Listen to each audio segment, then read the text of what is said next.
കുറച്ച് ദിവസങ്ങൾക്ക് മുമ്പുണ്ടെങ്കിൽ നാജിൽ ഒരു വീഡിയോ ഇട്ടിട്ടുണ്ടായിരുന്നു. അതിനകത്ത് പറഞ്ഞൊരു കാര്യം എന്ന് പറഞ്ഞാൽ എൻ്റെ മോളുണ്ടെങ്കിൽ ഇപ്പോൾ എൻ്റെ കൂടെ അല്ല, ഞാനുണ്ടെങ്കിൽ ചെറിയൊരു തെറ്റ് ചെയ്തെന്ന് പറഞ്ഞിട്ടുണ്ടെങ്കിൽ എൻ്റെ വീട്ടിൽ നിന്ന് ഇപ്പോൾ ഇറങ്ങിപ്പോയിട്ട് എൻ്റെ അമ്മയുടെ കൂടെയാണ് നിൽക്കുന്നത്. ഇതിനെല്ലാം കാരണം ഉണ്ടെങ്കിൽ അമ്മ എന്നാന്നുള്ള രീതിയിലൊക്കെ ആയിരുന്നു പറഞ്ഞിട്ടുണ്ടായിരുന്നത്. പിന്നെ അമ്മയ്ക്കുണ്ടെങ്കിൽ വേറൊരു ബന്ധമുണ്ട്, അത് ഞാൻ കണ്ടിട്ടുള്ള അങ്ങനെ എങ്ങനെയാണെന്ന് പറഞ്ഞിട്ടുണ്ടെങ്കിൽ പല കാര്യങ്ങളും പറഞ്ഞിട്ടുണ്ടായിരുന്നു. അതേ കൂട്ടത്തിലുണ്ടെങ്കിൽ റഹീമിൻ്റെ കാര്യം പറഞ്ഞിട്ടുണ്ടായിരുന്നു. ഇതേ കണക്ക് എല്ലാവരും കൂടെ ചേർത്തിട്ടുണ്ടെങ്കിൽ ആ കുട്ടിയെ റഹീമിൻ്റെ അടുത്തോട്ട് വിടാൻ വേണ്ടി ശ്രമിക്കുകയാണ്. അത് എനിക്കറിയാം. അതിനുണ്ടെങ്കിൽ എൻ്റെ തള്ളയെ ഒരുപാട് പേരുണ്ടെങ്കിൽ സപ്പോർട്ടാണ്. എനിക്കുണ്ടെങ്കിലും ഒരിക്കലും എൻ്റെ മോളെ ഉണ്ടെങ്കിൽ അദ്ദേഹത്തിൻ്റെ അടുത്തോട്ട് അയക്കാൻ പറ്റത്തില്ല. കാരണം അയാളുണ്ടെങ്കിൽ ഭയങ്കര കുടിയാനൊക്കെയാണ്, അങ്ങനെ വിശ്വസിച്ചൊന്നും അയക്കാൻ പറ്റത്തില്ല. അങ്ങനെ എങ്ങനെയാണെന്ന് പറഞ്ഞിട്ടുണ്ടെങ്കിൽ ഒരുപാട് കാര്യങ്ങളുണ്ടെങ്കിൽ വീഡിയോ പറയുന്നുണ്ട്. പിന്നെ ഇതേ കണക്കത്തുള്ള കാര്യങ്ങൾ പറഞ്ഞുകൊണ്ട് പിന്നെയും വീഡിയോ ഇടുന്നുണ്ട്. ആ കുട്ടിയുടെ കാര്യങ്ങളും കുറച്ച് പറയുന്നുണ്ട്. അതിന് ശേഷമാണ് ഇപ്പോൾ ഒരു ഓഡിയോ പോലെ വെളിയിൽ വന്നിട്ടുണ്ടായിരുന്നു. ഇതേ കണക്കുണ്ടെങ്കിൽ റഹീം ഉണ്ടെങ്കിൽ ഷാനെ വിളിച്ച് സംസാരിക്കുന്നത്.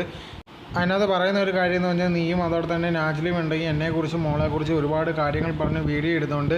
അതൊക്കെ ഉണ്ടെങ്കിൽ നിങ്ങൾക്ക് പൈസ കിട്ടാൻ വേണ്ടിയാണെന്നൊക്കെയുള്ള കാര്യം എനിക്കറിയാം. ഇനി ഉണ്ടെങ്കിൽ ഇതേകണത്തുള്ള കാര്യങ്ങൾ എന്തെങ്കിലും പറഞ്ഞുകൊണ്ടുണ്ടെങ്കിൽ വീഡിയോ ഇട്ട് കഴിഞ്ഞാൽ തീർച്ചയായിട്ടും ഉണ്ടെങ്കിൽ നിങ്ങൾ രണ്ടുപേരും വെറുതെ വിടത്തില്ലെന്നുള്ള രീതിയിലൊക്കെയായിരുന്നു അത് പറയുന്നുണ്ടായിരുന്നത്.